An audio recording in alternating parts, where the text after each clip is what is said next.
Kuwait में labour को लेकर खबर के अंदर इसमें कौन से लोग जल्दी जेलों से छूट जाते हैं या फिर उनको जल्दी फिंगर ब्लॉक करके कुवैत से निकाल दिया जाता है, और कौन से टाइप के लोग हैं जिनको ज़्यादा दिनों तक इंतज़ार करना पड़ता है कुवैत में, तभी जाके उनको निकाला जाता है। हो सकता है कि कुछ महीनों के लिए भी रहना पड़े।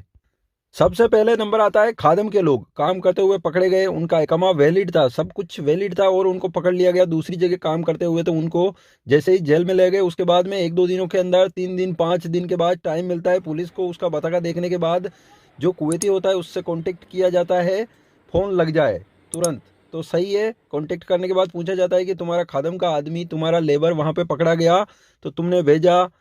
फिर बाद में वो बोलता है कि मैंने भेजा, नहीं भेजा, फरार है, इस टाइप से बोलता है। उसके बाद में बोलता है कि चाहिए तुमको खादिम, के नहीं चाहिए। अगर कुवैती मना करता है कि मुझे नहीं चाहिए, इसको सापर कर दो, बस खत्म, तो उसको ज़्यादा इंतजार नहीं करना पड़ता है, उस खादम वर्कर्स को सापर कर दिया जाता है। इसके बाद अगली कंडीशन इसमें, जब कुवैती को कॉल किया जाता है तब अगर कुवैती बताता है कि ये मेरे घर से चोरी करके भाग गया है, फरार हो गया है, तो पुलिस पूछती है कि रिपोर्ट दर्ज क्यों नहीं करवाई, तो वो बोलता है कि कुवैत के अंदर ही है, पासपोर्ट मेरे पास है, तो रिपोर्ट दर्ज नहीं कराई। फिर बाद में कुवैती आता है, रिपोर्ट तभी दर्ज होती है कि ये फरार है, ये सामान चुरा के भाग गया, चाहे वो झूठी हो या सच्ची हो, ये बाद की बात है।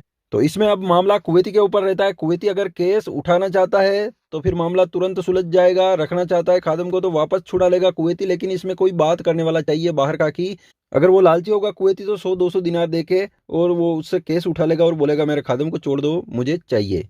नहीं तो मामला फाइनल होने तक फिर जेल में रहना पड़ेगा। अगर कुवैती से कोई कांटेक्ट ना हो तो कुछ दिनों तक जेल में बंद रहना पड़ सकता है।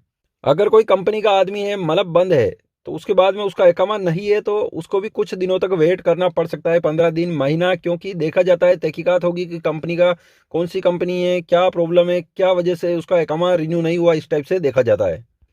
कोई लेबर वर्कर चाहे किसी भी कंट्री का हो, किसी के ऊपर मुकदमा दर्ज है तो उसको थोड़ा लंबा टाइम रुकना पड़ सकता है। किसी के ऊपर फाइन है तो वो फाइन भरने के लिए उसको बोला जाता है। अगर वो खुद एक अकेला है, यानी कि उसका कोई रिलेशन वाला नहीं है, तो फाइन नहीं भरेगा तो और भी प्रॉब्लम्स होती है, जिसके लिए कुछ और दिनों तक वेट करना पड़ सकता है। क्योंकि जो मुकदमे वाले फैसले हैं वो कोर्ट के हाथ में हैं, पुलिस कुछ नहीं कर सकती, कोर्ट फैसले सुनाएगा, उसके बाद में ही कुछ किया जा सकता है। जो लोग इंतजार करते हैं कि भाई पकड़ लिया, भेजा नहीं, 1 महीना हो गया, 15 दिन हो गया, तो जिनके ऊपर मुकदमे दर्ज रहते हैं तो उनका फैसला कोर्ट से आता है, कोर्ट फैसला करेगी, उसके बाद में ही उनको डिपोटेशन सेंटर भेजा जाता है। जो कोई भी लेबर वर्कर्स चाहे विजिट वीजा पर कुवैत में घूमने आया, उसके बाद में कुवैत में रह गया, तो उनकी और प्रॉब्लम्स होती है, क्योंकि उनका वीजा एक्सपायर हो गया था, विजिट वीजा, और वापस नहीं लौटे तो उनका डेली के हिसाब से काउंटिंग होता है, ग्रामा फाइन। और कुवैत में वर्क परमिट वाले लोग हैं तो उनका भी इकामा खत्म हो गया है काफी टाइम से, तो उनके ऊपर भी ग्रामा फाइन चलता है डेली के हिसाब से, तो एक तरह से उनको भी प्रॉब्लम होती है। कुवैत की खबरों में इतना ही। चैनल को सब्सक्राइब जरूर करें ताकि और भी कुवैत की आने वाली लेटेस्ट जरूरी खबरें मिस ना हो।